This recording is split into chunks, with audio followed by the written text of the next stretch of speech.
there. So Roxanne has the microphone, and if you have any questions you'd like to ask these people, Russell, Manal, and Scott. It's a total meta experience. We're going to have a panel about us. We're having a panel about us, but Nice. the purpose of this panel is to really wrap up our thoughts on what the last 2 days were. So if you have comments about what you've learned the last 2 days, speak up.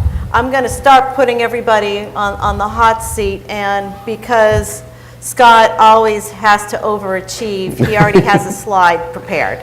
So what did you learn the last couple days? Well, I prepared some proprietary research from InfoCommerce Group.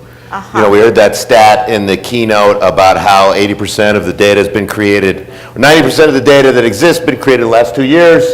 So we looked at this and kind of Gartner asked, the growth in the amount of times you're going to hear about how much more data has been generated now versus when there wasn't as much data, that is totally going to increase. So before you heard it sometimes, now you hear it more times. And we're predicting that later you're going to hear it a lot more times. So you can download this off our site. Perfect. So share that with you too. You like that? Yeah. All right, that's good for that slide. I like that Thank it's you. exponential. Yeah, no, it's straight line. No, it's going to go way up. Yeah, Way. It's not just, you know, Yeah, really a lot more. one-to-one ratio. So am I Manal, any done? takeaways that you had? There were a lot of takeaways. I don't have my notes. I wrote so much stuff down here. I came up here unprepared. No, I think that there was a lot of good points made throughout all the sessions.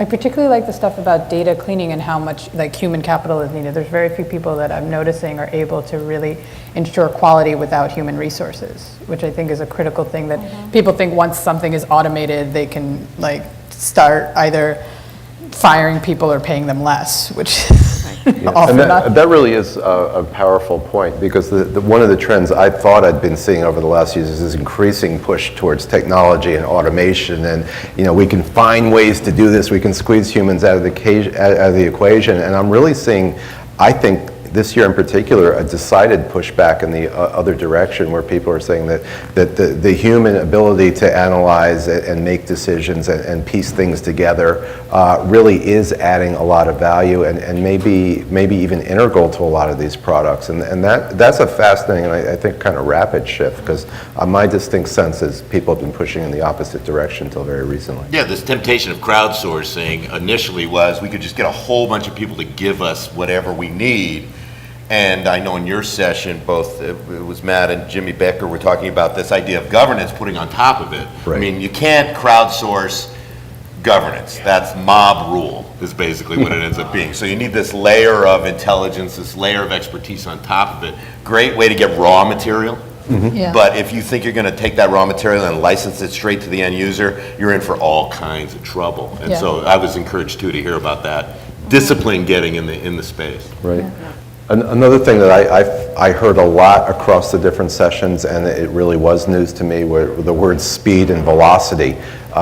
There seems to be a real new push on towards getting information, not only this top quality information that we're all trying to produce, but doing it faster than ever before. Now, we all knew that was going on in the financial sector, and we saw some presentations around that. But to hear it in all different verticals right now is really fascinating. And that's really the first time I think that I've heard it so decisively.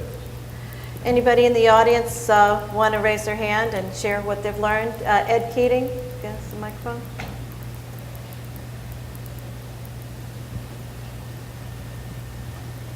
Probably about 5 or 6 years ago at a SIA conference on the West Coast, we had a guy in from Yahoo, and he talked about the challenges of trying to integrate their own content, user-generated content, and in-licensed content.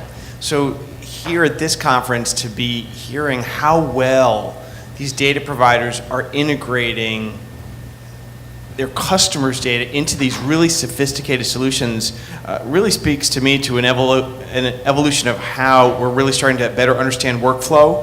Like having that data sitting out there someplace else where it can't be integrated isn't all that useful. And it was just great, especially in the keynote this morning, to hear how they're overcoming these hurdles and figuring out ways to break through the silos, be they cultural, like the one that Barry raised in his question this morning. So that's just exciting to hear, and I think it really speaks to the growth of our industry and the solutions that we're able to come up with. Okay, thanks.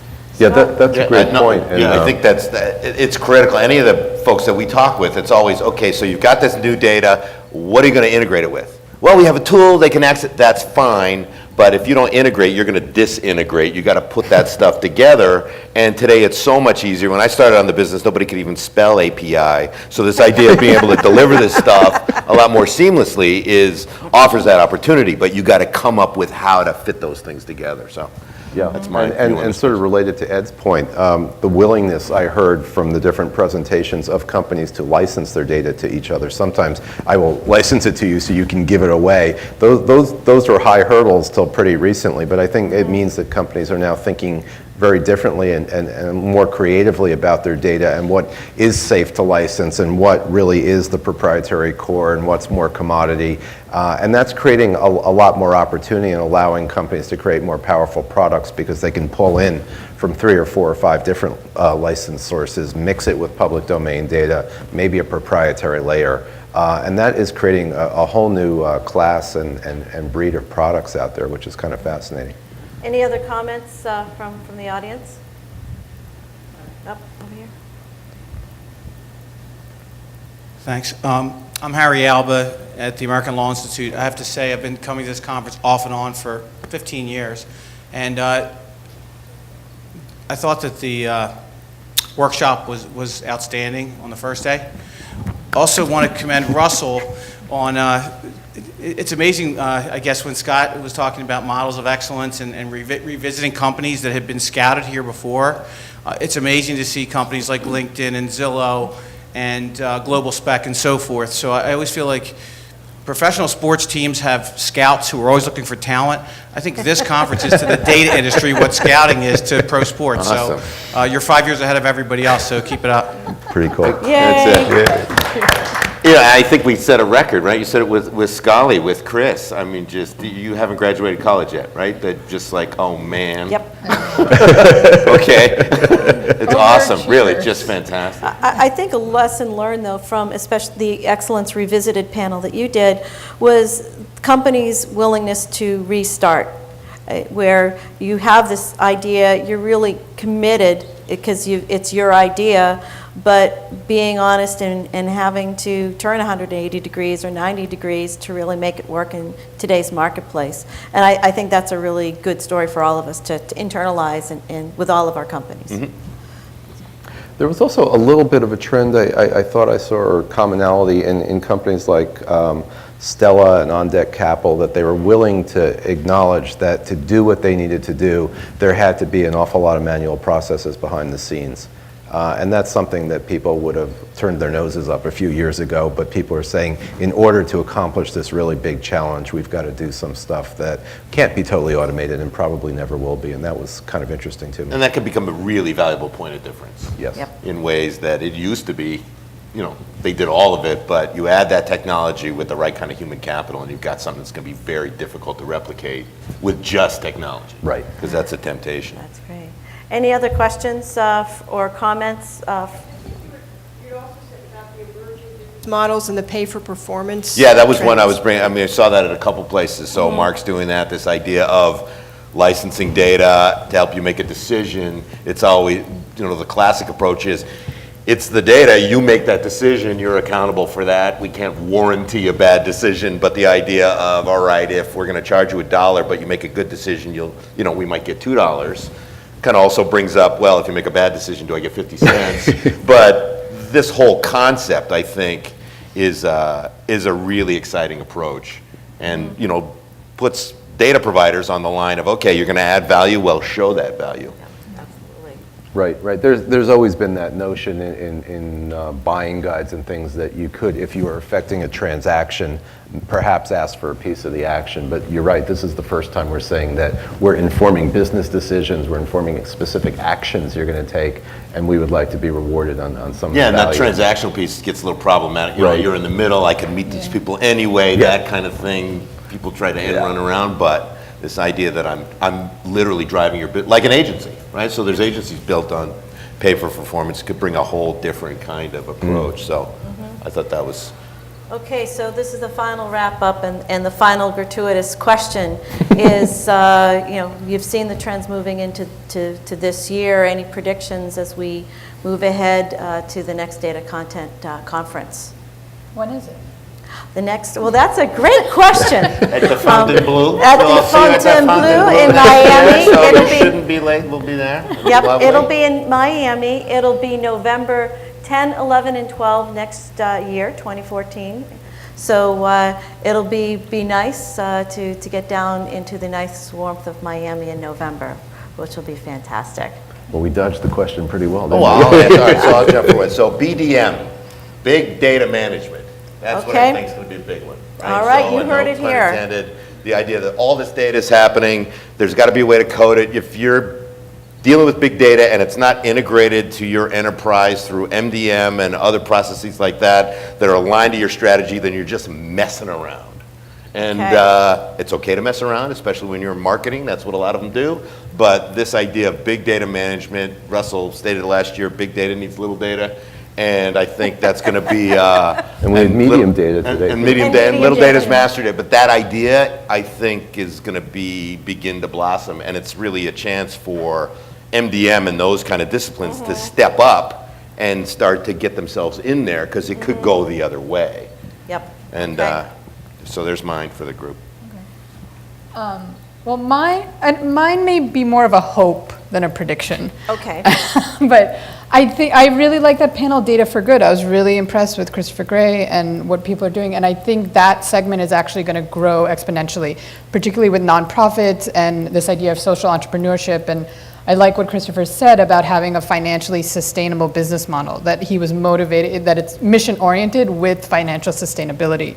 And I think that's a huge trend worldwide, particularly in Asia. It's taking off, and I think nonprofits are now being asked, particularly there's a couple of really great TED Talks on it with Dan Pallotta about nonprofits being held accountable and not just sort of getting fundraising dollars and coming up with ways to make themselves sustainable. So I think by next year that we will see more of that, or at least I hope so. Perfect. And that's data-driven all the way. Yeah, like data, Definitely. you know, like they have massive databases from the UN and from the World Bank on aid distribution and tsunamis and things like that, and nobody's using that in a very intelligent way to inform the delivery of humanitarian aid and things like that. So I think that there's huge data sets available that people haven't harnessed yet in that world.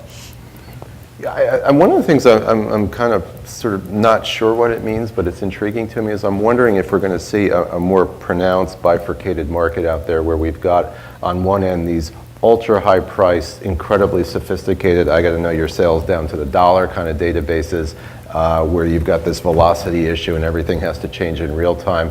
And then at the other end, you've got these good enough databases where it's free and it's for my grandma. You know, they've been out there for a while, but I mean, it seems that the split is getting more and more pronounced, and there is room in the market for both, it appears. Interesting. Well, you've heard it here first. So I'd like to, on behalf of the entire InfoCommerce team, Russell, Roxanne, on behalf of everybody at the SIIA, Ken, Jenny, everybody else who is here, thank you so much for coming.